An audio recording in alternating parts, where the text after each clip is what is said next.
It's time to put a little more respect on Arch Manning's name. I'll tell you why on today's episode of Locked On Longhorns. Intro.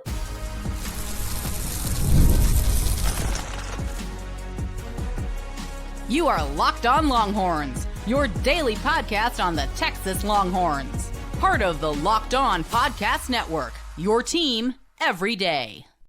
Welcome in. You are locked on to the Texas Longhorns. I'm your host, BK, Brad Kellner, Texas grad, Austin local, and longtime sports radio host here in the Lone Star State. Thank you for making Locked On Longhorns a part of your day every single day. Today's episode is brought to you by Game Time. Download the Game Time app, create an account, and use promo code LOCKEDONCollege for $20 off your first purchase. Some injury updates, SEC honors, and a Georgia kick time announcement to get to. Plus, Texas basketball returns tonight. We will preview the Longhorns season opener against Duke. But first, where'd all the Arch Manning haters go? They've been awfully quiet over these past few days. We got to spend some more time talking about Arch Manning's performance in the Longhorns win over Vanderbilt because, number one, he deserves it. He was awesome.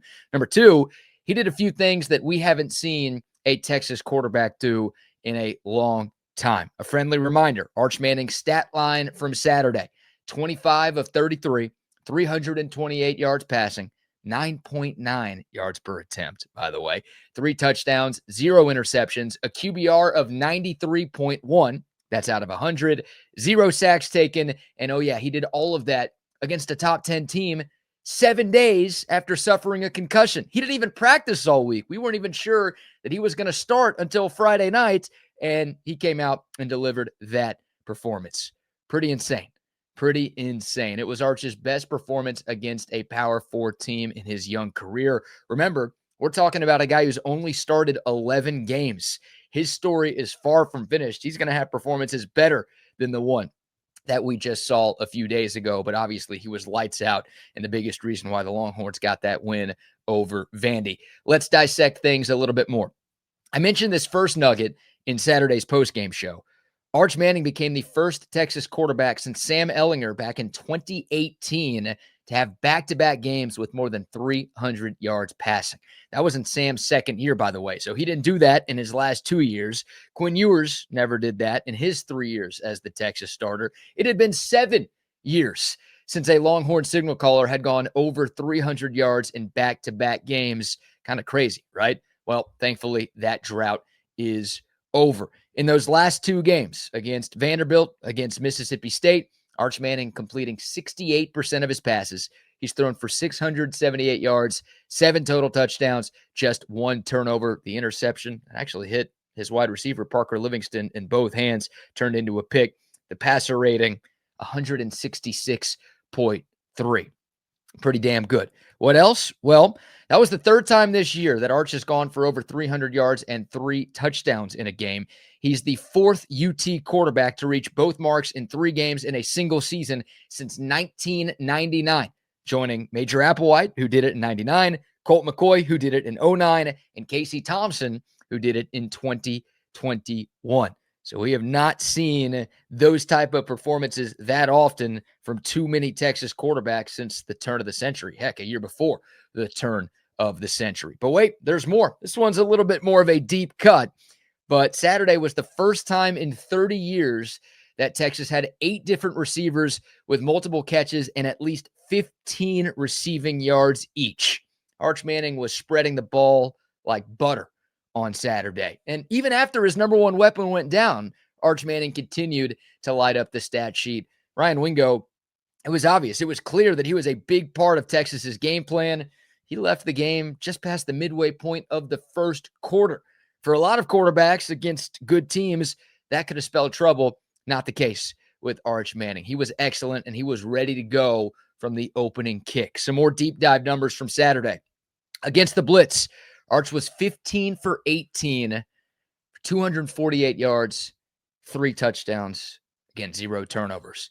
Teams are going to try to rattle him. They've been doing that, and at times it's worked this year. It did not work for the Lionel Richies on Saturday. He has improved a lot in that regard, standing in the pocket, taking hits to make plays, knowing where he needs to go with the football quickly. He was awesome against the blitz. And again, the Texas offensive line, and also Trey Wisner deserves a lot of credit for picking up the majority of those blitzes, but a great sign for the progression of number 16. How about this? All three of Arch Manning's touchdown passes came on play action. He had a total of 3 passing touchdowns on play action in his career going into Saturday, 3 in the game alone. That was a big weakness for him and just this offense as a whole.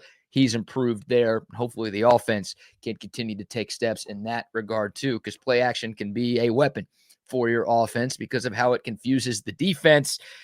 Obviously, you need a good running game to help with that too, and you need your quarterback to be comfortable enough to call those plays. Arch didn't look like he was there early on, but as he matures throughout this 2025 season, he continues to get better there. Texas was 7 of 11 on third downs against Vandy. That's another area where this whole offense, including Arch Manning, have struggled. They didn't in the money downs on Saturday. This offense, and this one isn't just Arch, but this offense was finally able to sustain long drives, plural, and put points on the board seemingly at will. Texas had 8 real possessions in the game.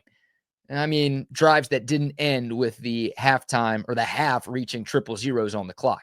8 real possessions. Texas scored on 6 of them, and they had a missed field goal on 1. That missed field goal drive probably should have been a touchdown, or at least an easier field goal attempt for Mason Shipley.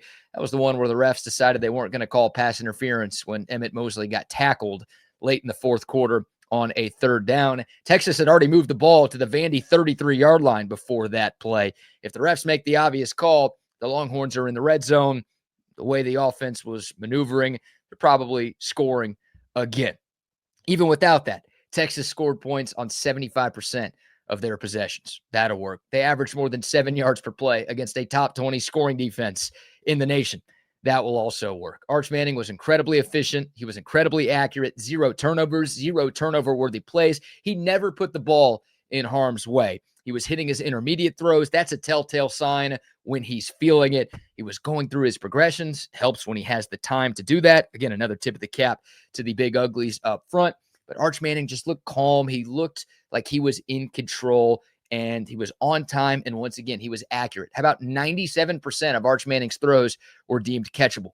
It's the most in a game in his career. He was the 5th highest, had the 5th highest QBR in Week 10 amongst every quarterback in Power 4 college football. He was awesome. And it was just a glorious day of quarterbacking for us to watch. A couple of national stats here surrounding Arch Manning. The 75-yard touchdown pass to Ryan Wingo, that's the 3rd touchdown of 75 yards or more that Arch has thrown since the start of last season.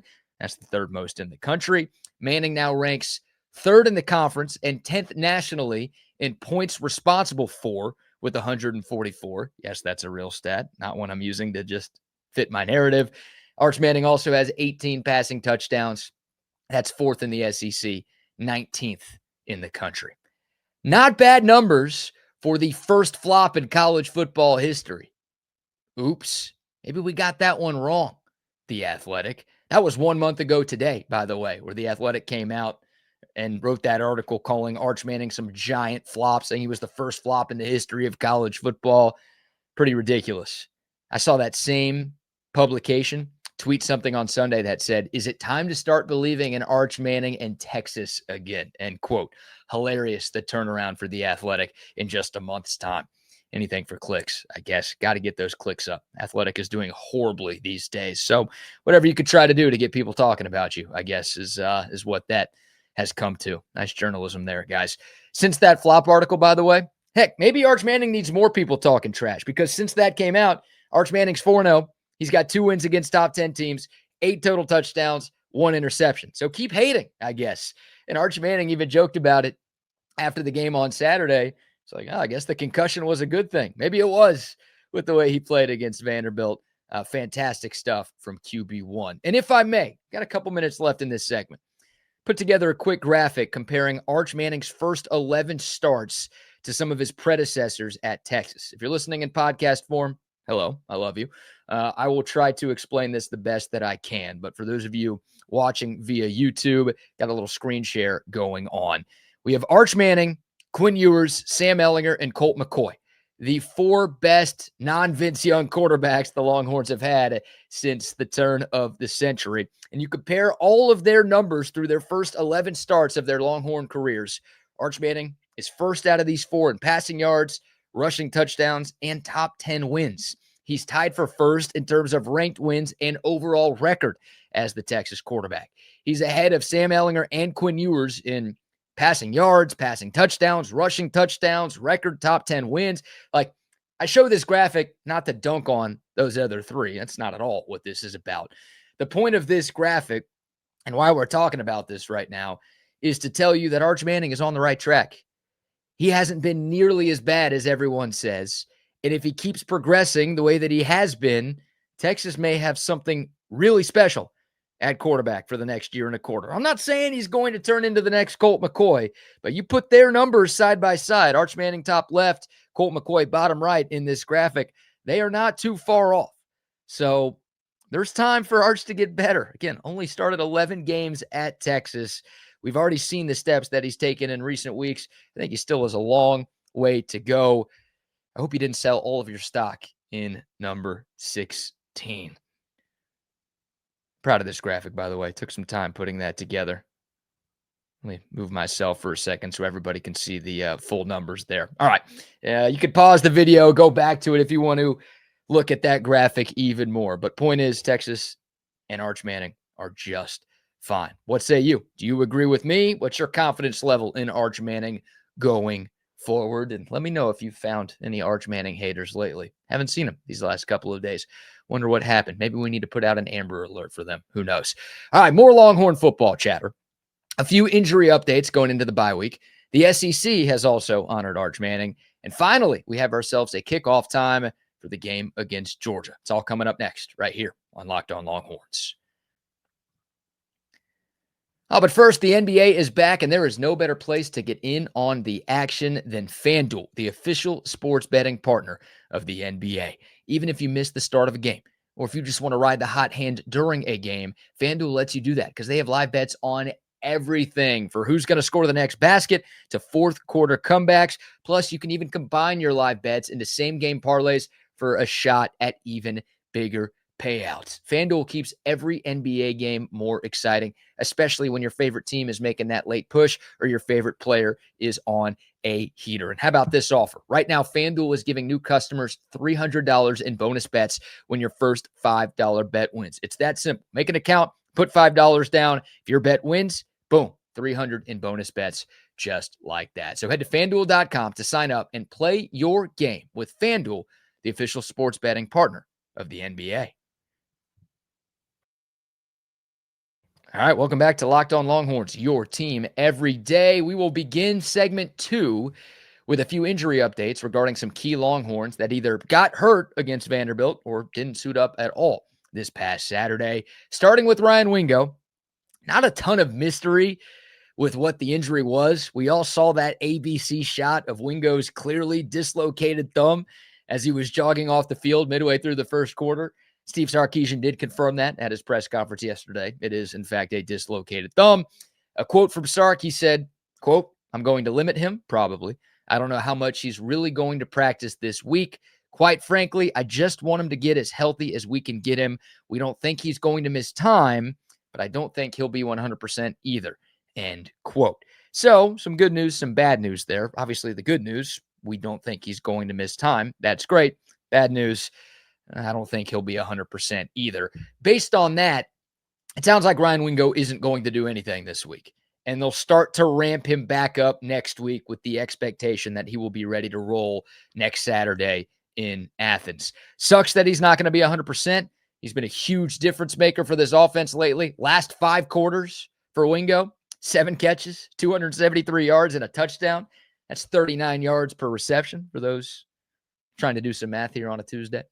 He's had some drop issues, of course, and those drop issues have come with a non-dislocated thumb, so I'm a little nervous about how that injury is going to affect his ability to catch the ball in these final 3 games. But, man, we know what happens when he does catch it. Oof, game-changing speed, and he's got the ability to make some guys miss and break tackles in space. We've all seen that these last few weeks. Now the rest of the SEC is learning that too. Hopefully Wingo He's as close to 100% as possible. No problems with the decision to slow play him. Another player that left the Vandy game and did not return, safety Jelani McDonald. Steve Sarkisian told us that Jelani is in concussion protocol. I think we've all learned a lot about the protocol over the last week and change and the 5 stages and what it takes to get back on the field. And I think because Arch Manning was able to play 7 days after his concussion, there's some confidence that Jelani will be able to play 14 days after his. Not a guarantee. Not all concussions are created equal, but obviously nice to have a bye right now for a number of reasons, giving Jelani an extra week to get right. A good sign because this secondary needs him. They need him and they need Michael Taft back. Things got a bit out of control down the stretch in the fourth quarter when Diego Pavia was dropping back and throwing on every play. I'd like to have your starters back for some of these great offenses that you're about to see. Texas secondary looked lost down the stretch, and yeah, they'd like to get their 2 best safeties on the field, no question. Speaking of Michael Taft, we did not get an update from Sark in his presser yesterday, but multiple folks that I've talked to believe that he will be ready to return for the Georgia game next Saturday. That's kind of been the thought since the surgery happened the Monday after the Kentucky game. Felt like he was going to miss both Mississippi State and Vanderbilt. That's, in fact, what happened. But this bye week, again, coming at a really, really good time. The Longhorn pass defense had its 2 worst showings of the year without number 16 out there. You need that dude back in a big way. It's kind of concerning to me that the secondary gets so out of sorts when one player gets hurt. Like, remember the Florida game? Manny Muhammad didn't play in the swamp. Sorry to bring that up. I know you'd like to forget it, but Muhammad was out in the secondary, had a really, really rough day. Now Taft misses 2 games and your secondary looks out of whack. Like, I know how good those guys are, but it doesn't feel like the pass defense should fall as far as it has when just one player gets injured. And obviously against Vanderbilt, it was multiple guys with Jelani McDonald getting hurt too. But still, there's too much talent. There's too much experience in that secondary for stuff like that to happen. You'd love for all of those dudes to remain healthy the rest of the way, but somebody might get hurt. It's football we're talking about here. You can't all of a sudden have an elite secondary that turns into mediocre at best when one guy's on the sideline. That needs to change. That needs to change. No mention from the head coach about Dalen McCutcheon, Manny Muhammad, or Jalen Gilbo. Those guys all missed at least a few snaps on Saturday, but because the coach didn't say anything, I'm going to assume they'll be fine for Georgia too. So there's your injury news. How about some SEC honors? Another conference win, more conference love for your Longhorns. Arch Manning named the SEC Offensive Player of the Week following that 328-yard, 3-touchdown, 0-turnover performance over the Commies. We talked about the stats. We talked about their performance in the first segment. He was fantastic. It was a masterclass of how to play the quarterback position that we all got to witness on Saturday. And for the 3rd time in 4 weeks, Colin Simmons was named SEC Co-Defensive Lineman of the Week. Actually, 4 straight weeks that a Longhorn has shared that award. Ethan Burke split it last week, but for Simmons, it's his 3rd in the last month. He has been balling out of control. 5 tackles, the strip sack, fumble, and recovery on Vanderbilt's first offensive drive. Colin Simmons, 1.5 TFLs, had 2 pressures, should have drawn 5 or 6 holding penalties if the refs were just doing their job and calling what they were supposed to call. He was unstoppable. Vanderbilt couldn't block him. They had to hold. And even when they did that, Colin Simmons was still wreaking havoc on Vanderbilt all game long. For the year, Colin Simmons now has 8 sacks, 9 TFLs, 8 pressures. He leads the Longhorns in all 3 of those categories. He's averaging 0.89 sacks per game. That's 2nd in the SEC and top 10 in the country. How about the last 4 games? Colin Simmons, 6.5 sacks. That'll work. Texas now leads the country in sacks as a team, by the way, in large part because of number 1. Last thing for this segment. Yesterday, the SEC officially announced a kickoff time for Texas at Georgia. It'll be a night game, 6:30 p.m. No surprise. It'll be televised on ABC. No surprise there at all. 2 huge brands, 2 great teams, SEC title implications, college football playoff implications, so much on the line. The best games in this sport deserve to be in prime time. This one is no exception. The Horns looking for a shot at revenge, and it feels fair. Georgia had to play here on a Saturday night last year. We should have to do the same, and maybe we could do what they did to us here at their place. I wouldn't hate it at all. Steve Sarkisian mentioned yesterday That Georgia is 37-1 in their last 38 home games. That's the bad news. I guess the good news is that one happened earlier this year. So this year's team can be beat at home, maybe. Heck, Ole Miss almost handed Georgia a second home loss a couple of weeks ago. They were up by 2 scores in the fourth quarter, couldn't close. They almost won. I know almost doesn't mean a whole lot to y'all right now, and it shouldn't. The Horns are going to have to be damn near perfect to do something that only one team has done since COVID. Ooh, it'll be fun. But a night game between the hedges. We'll be all over this matchup for the next week and a half right here on Locked on Longhorns. All right, one segment left. Texas basketball is back. The Longhorns open the Sean Miller era tonight against the Big Bad Blue Devils from Duke. We will preview the game and the rest of the 2025-26 season. Up next on Locked on Longhorns. Oh, but first, college football is here, and we are at the best part of the season. I couldn't be more excited. A couple of big rivalry games coming up here in Austin. There is nothing like a home game at DKR. It's been a long time since Arkansas has played here. It's been a long time since Texas A&M has played here. Sometimes, though, buying tickets to these games that you want to attend can feel more like a battle than the actual game itself. That's where Game Time comes in. This is the app that gives the advantage back to the fans. It's the easiest way to score last-minute tickets at the best prices with no surprise fees. What you see is what you pay every single time. It's faster, it's easier, it's cheaper, and it's way less stressful than any way that I've ever bought tickets in the past. So take the guesswork out of buying college football tickets with Game Time. Download the Game Time app, create an account, and use the promo code LOCKEDONCollege for $20 off your first purchase. Terms apply. Again, the promo code LOCKEDONCollege. Swipe, tap, ticket, go. Download Game Time today. All right, welcome back to Locked on Longhorns, your team every day, and welcome back Texas basketball. The Longhorn men's team returns tonight. Quick shout out to the Texas women's basketball team taking care of business in their season opener against Incarnate Word last night at the Moody Center. Vic Schaefer's squad, of course, coming off of that SEC title and that tremendous run to the Final Four back in March, hoping another big year is in the cards for them. The Texas men, though, open up their season tonight, 7:45 Central Time.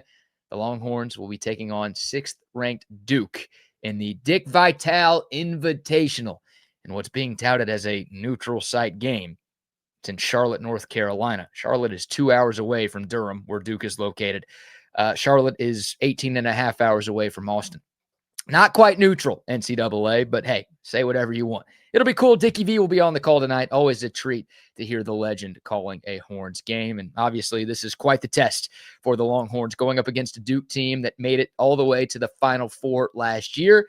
And quite an opportunity for Sean Miller to make a strong first impression in his first game as head coach. I am a big Sean Miller fan. I just started with Locked on Longhorns like right before the tournament, so got to talk about the Sean Miller hire back when it happened, right after the season came to an end. I'm a fan of his, and I'm excited about the future of Texas basketball under his watch. But saying that, I'm keeping my expectations pretty low tonight. I forgot to remove that Game Time thing. Sorry about that. And look, I'll throw this out there too. If tonight doesn't go super well, don't give up on this team. Don't give up on the coach. It's November 4th. The season ends in March. Everything's going to be all right. Also, Texas's 2 best big men, Matas Vokatitis, the transfer from FAU, and Lacina Traore, who followed Sean Miller from Xavier. Both of those guys have been battling injuries. They've been pretty limited in practice these last few weeks. Now, Sean Miller did tell us last week that both guys should be available to play tonight, but how effective they'll be, how much they'll actually play, that's yet to be seen. So we might not get a full, clear view of what Texas basketball is going to look like in game 1. The Longhorns 0-6 all time against the Dukies, by the way. So, yeah, golden opportunity here, coach. Good luck. For Duke, as we take a look at tonight's game, they lost a lot. Cooper Flagg, Con Kneppel, Maluach, the center, Tyrese Proctor, all of those guys gone. In-comes stud freshman Cameron Boozer, son of longtime NBA big man Carlos Boozer. Feel old yet? This kid is the real deal, man. He's going to be a top 3 pick in next year's NBA draft if he stays healthy. Could be an All-American this year. He also has a twin named Caden Boozer, who's not as good, but he's still a 5-star. Cameron's the 3rd-ranked player in this class. Caden was the 20th-ranked player in this class. They also have another top 25 star as well. It's Duke. they reload. They don't rebuild, they reload. Maybe it's a good time to get them because there are a lot of new faces, both from the high school ranks and from the portal, but tough test goes without saying. A few thoughts on the Longhorns, quick season preview. Just 4 players back from last year. Tremont Mark, Kendall Weaver, Jordan Pope, Nick Cody. 3 of those 4 guys, key contributors a season ago. They will need to be this year. Texas added 5 veterans from the portal, brought in a couple of freshman signees as well. Projected starting 5, I think Jordan Pope, Tremont Mark, and Kendall Weaver, all 3 of those returnees will be there. I would expect Dalen Swain, one of the Xavier transfers who came to Austin with Sean Miller, and then Matas Vokatitis, the big man who we just mentioned. I think those will be your first 5 tonight, but we don't know. But Texas has some depth. Lucina Traore, Camden Heidi, the transfer sharpshooter from Purdue, Simeon Wilcher, John Clark. There's some talent on this team. Curious to see who's going to run the point. Tremont Mark kind of took over there late last season, led to the best offense that we saw from Texas, from Rodney Terry's group. He's far from a traditional point guard. I don't know if Texas has any better options. Maybe it's Jordan Pope, Simeon Wilcher, again, the transfer from St. John's. He'll likely come off the bench, but he can help run it for your second unit there. We will see. We'll see who leads the team in scoring. I don't know who the best player is going to be on Texas. I think Tremont Mark would be the Vegas favorite if FanDuel was making lines on that. But I think Jordan Pope could be there. I think Dalen Swain could be there too. They've got some options and offense, man. That's why people are excited about the Sean Miller hire. He goes fast. Last year, his Xavier team was top 50 in the country in offensive efficiency and average seconds per possession. Remember, college basketball is more than 360 teams. So top 50 means something. Top 50 in football, you're like, top 50 in college basketball. All right, that means something. His Xavier team last year, also 4th in the nation in three-point percentage. Would love something close to that here. And Xavier also 7th in the country in assists per field goal made. A lot of ball movement. Good. Texas fans, if you've watched this basketball program for the last 3 coaches, Barnes, Beard, Terry, Smart, last 4 coaches, a lot of stagnant offense, a lot of hero ball. I don't think you're going to see nearly as much of that with Sean Miller. Expectations not super high from a national standpoint. Texas is unranked going into the year. The Horns were picked to finish 9th in the SEC out of 16 teams. I will say this, 14 SEC teams made the dance last year, so being picked 9th isn't that bad. I wouldn't hate that if that's where the Longhorns end up finishing. And, if you asked me for a ceiling for this team, look, the floor, Texas has made the tournament in every year since 2020, if you include last year's first 4s making the tournament. I honestly don't, but they don't ask me. In the record books, it counts as Texas making the tournament. I expect them to get there. Anything less than that will be a disappointment, even in year 1 of the Sean Miller era. That should be the floor. I think a realistic ceiling is maybe a 6 seed in the dance. Chris Beard was a 6 seed in his first year. Longhorns won a game, then lost in the round of 32. Anything can happen in March. If it goes well, the bracket sets up. Maybe you're a second weekend team, but I'm not sure I'd advise you to go to FanDuel to put some money on that. But who knows? Who knows? Look, I wouldn't have told you to bet on Texas baseball winning the SEC and being the number 2 national seed in the NCAA tournament in Jim Schlossnagel's first year, and those things ended up happening. So who knows? That's why they play the games, I guess. I'm excited, though. Tip off tonight, 7:45 Central Time. Again, a golden opportunity for the Longhorns. You never get a second chance to make a first impression. Sean, here's your moment. Coach, let's see what you got. Texas basketball returns tonight, and we will return with another episode tomorrow. That's going to do it for today. If you made it this far, number 1, God bless you. Thanks so much for tuning in. Really appreciate y'all's continued support of Locked On Longhorns. Please remember to like, share, subscribe, leave a comment, all of those great things. Would love to hear y'all's thoughts on Sean Miller and what his team can do in his first season. For your next listen, check out Locked On Bets. They are your one-stop shop for all of your sports betting needs. You can find them on YouTube or wherever you listen to your podcast. Plenty more Texas football conversation and a game recap of Texas Duke coming up on tomorrow's show, but that'll do it for today. Until next time, horns up, mics off. We'll see y'all soon. This is Locked On Longhorns.